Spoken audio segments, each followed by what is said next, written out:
Jangan lupa sahabat, like, komen dan subscribe. Tonton video saya sampai habis.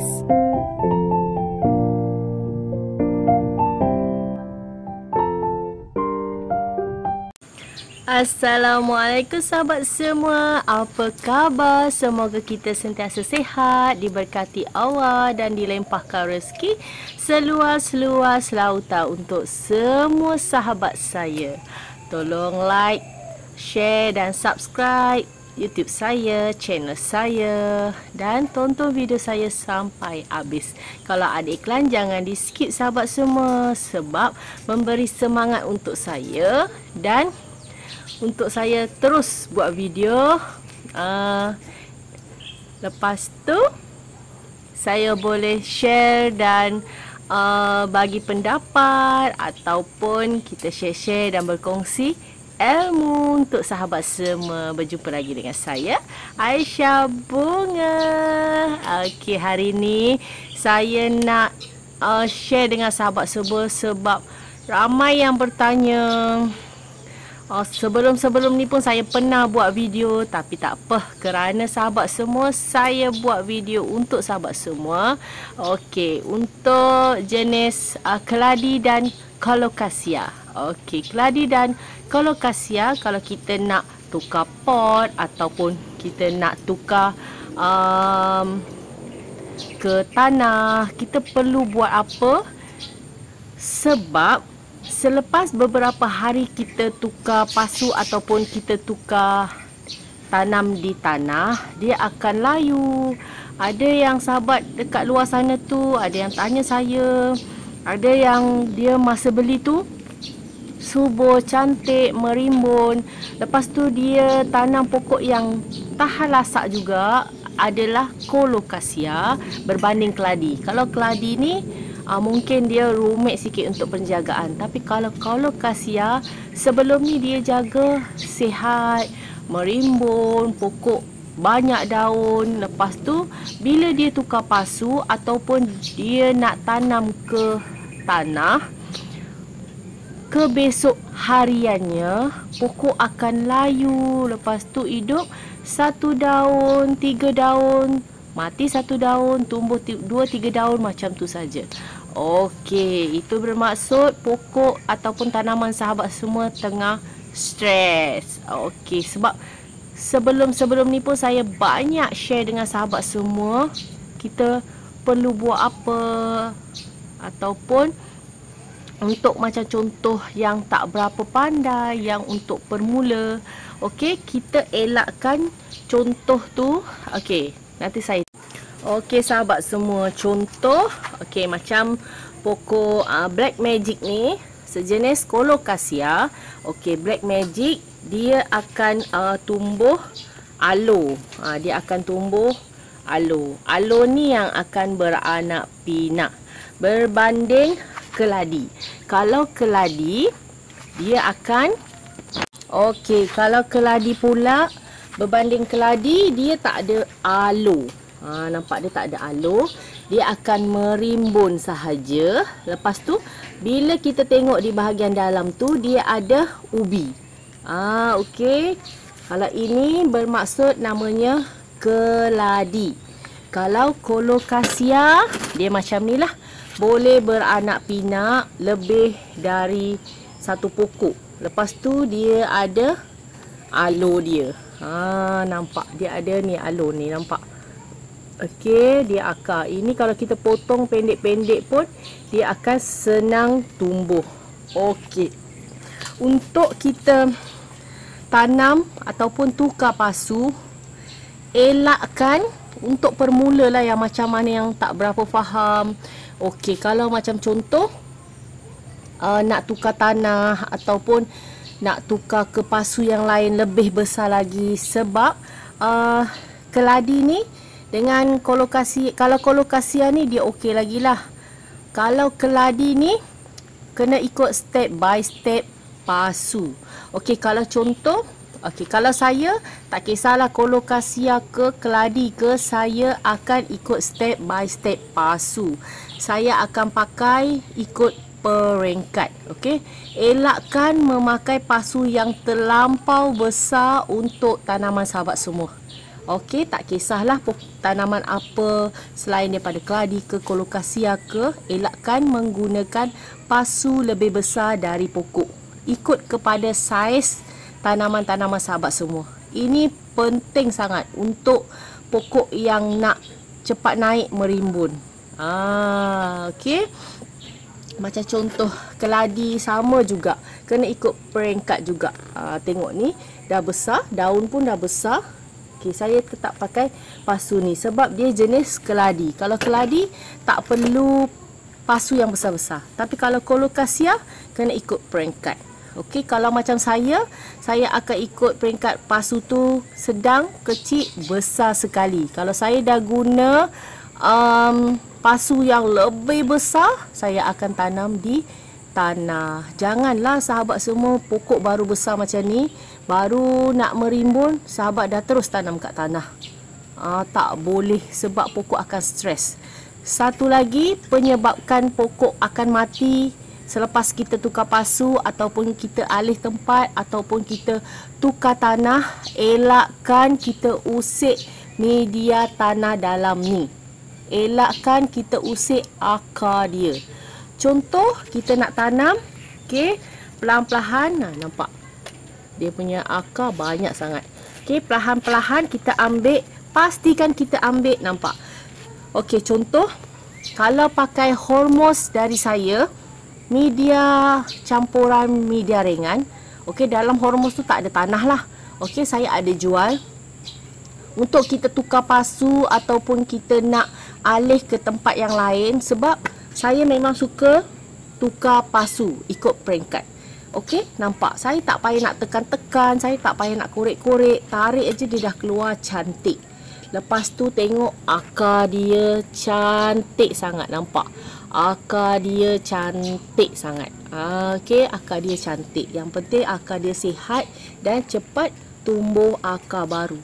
Pastikan kita nak tarik tu mudah dan senang. Okey, untuk kita tukar ke pasu lain ataupun kita nak tanam dekat tanah, sebab ramai yang WhatsApp saya selepas beberapa hari ditanam pokok mati, lepas tu dia lambatlah nak tumbuh kembali, lepas tu daun tu besoknya akan layu terkulai.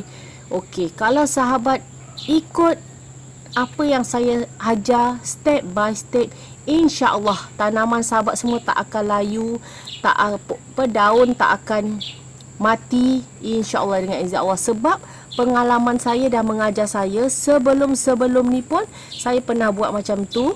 Sebab dulu saya ambil pokok ni, okey, saya buang semua tanah, saya tukar ke tanah yang baru. Okey, tak perlu buat macam tu. Okey, tak perlu. Kita ambil sahaja pokok yang kita dah ada. Lainlah kalau pasu tu terlampau besar, bila kita keluarkan tanah tu dah berderai, keluarkan, tak apa. Yang penting jangan usik di bahagian akar. Okey, kalau kita angkat tu memang tanah dia terlampau besar ataupun pasu tu terlampau besar, pasu tu banyak sangat tanah, okey, bolehlah buang separuh sebab bila kita buang tu dia dah terus tak ada akar dekat situ lah. Yang penting tak ada akar kat situ. Kalau ada akar, jangan diusik, jangan disentuh akar tersebut.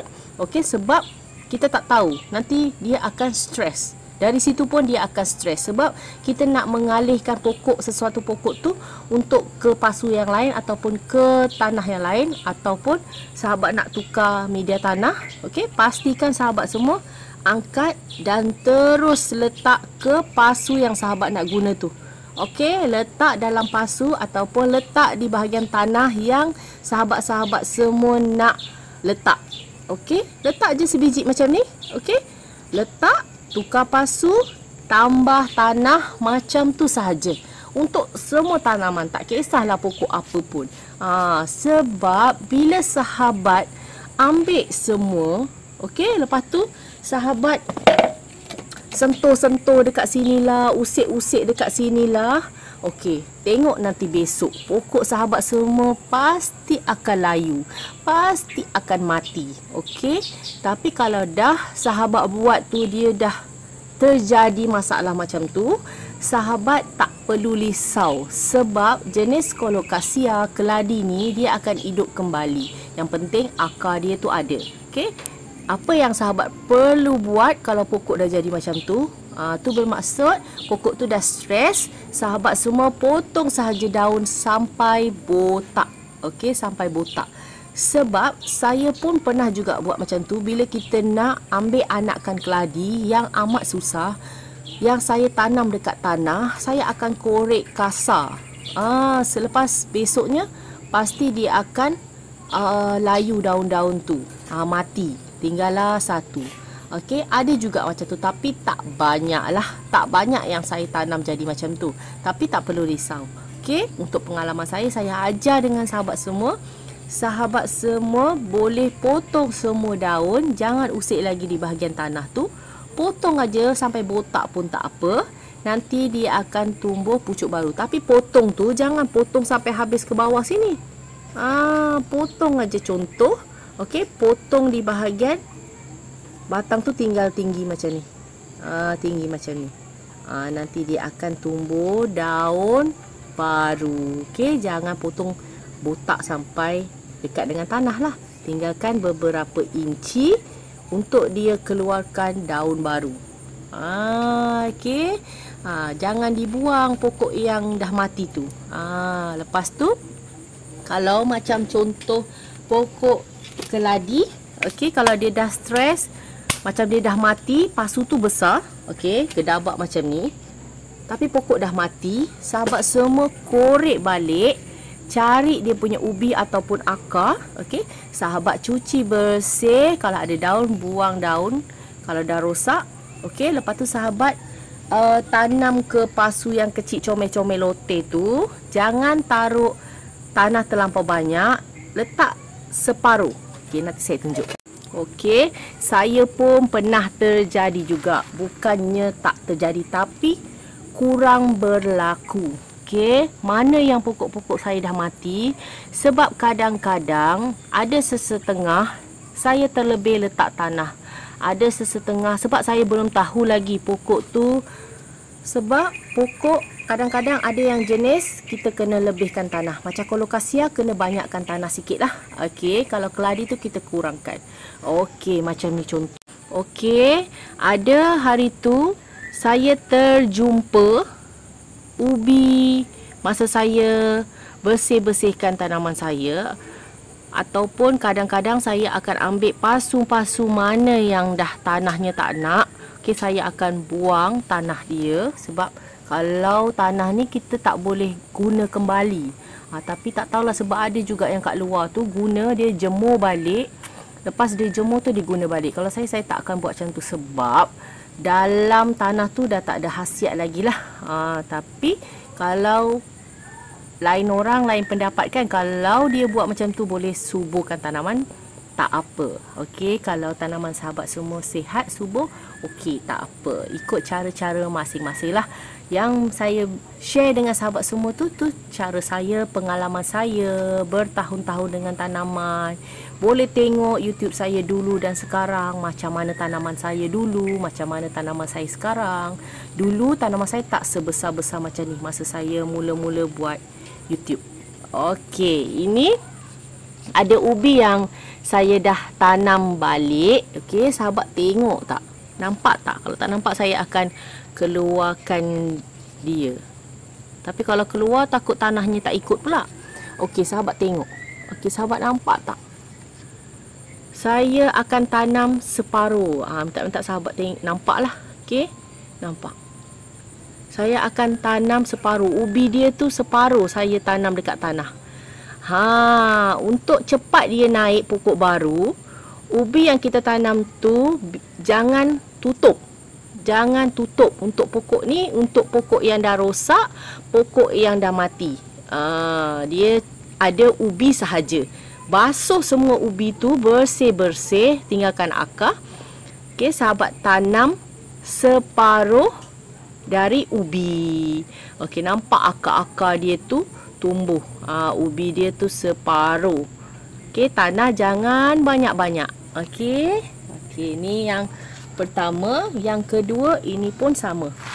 Okey, dah nampak dia cepat naik. Ni tak sampai seminggu ya. Nampak dia cepat naik. Nampak ada air. Sebab kalau pokok baru ni, okey, dia ada air, nampak meleleh. Kalau pokok baru ataupun pokok yang baru nak tumbuh pucuk baru, saya akan rendam. Rendam pokok tersebut agak gini. Jangan sampai rendam air tu banyak. Sebab bila air tu banyak, dia akan merendam kita punya ubi ataupun pokok. Kalau kita rendam air agak ini, dia akan, akar tu akan cari air. Bila akar akan cari air, percepatan akar tu tumbuh cepat sangat. Cepat sangat. Nampak. Ni saya tak pakai baja apa-apa. Saya cuma pakai hormos saya saja. Tapi saya tak campur tanah. Okey. Hormos saya tu menggalakkan cepat akar tumbuh. Nampak. Saya tanam pun separuh. Boleh nampak lagi ubi dia tu. Atas dia tu akar semua tumbuh. Nampak. Saya rendam air. Mana yang pokok baru, pokok yang saya baru potong, pokok yang saya baru ambil, saya akan rendam di dalam air. Okey, itu saja perkongsian saya untuk kali ini. Untuk mengelakkan pokok stres ataupun mati keesokan harinya. Okey. Yang saya ajar tadi tu, ambil pokok tersebut dan terus tanam. Tak perlu usik di bahagian akar-akar tersebut. Okey, terus tanam sahaja. Okey, macam tu. Supaya pokok kita tak stres ke besok harinya. Itu saja perkongsian saya untuk kali ni. Kalau kita tak nak pokok kita stres, jangan usik pada akar. Jangan streskan pada akar. Jangan kita korek apa-apa di dalam akar tersebut ataupun tanah kita tersebut. Okey? Selepas je kita elakkan dari kena panas lah. Okey, itu saja perkongsian saya untuk kali ini. Semoga memberi manfaat kepada sahabat semua. Okey, bye. Assalamualaikum. Jumpa lagi sahabat semua. Terima kasih sahabat semua tonton video saya sampai habis. Bye. Jumpa lagi. Assalamualaikum.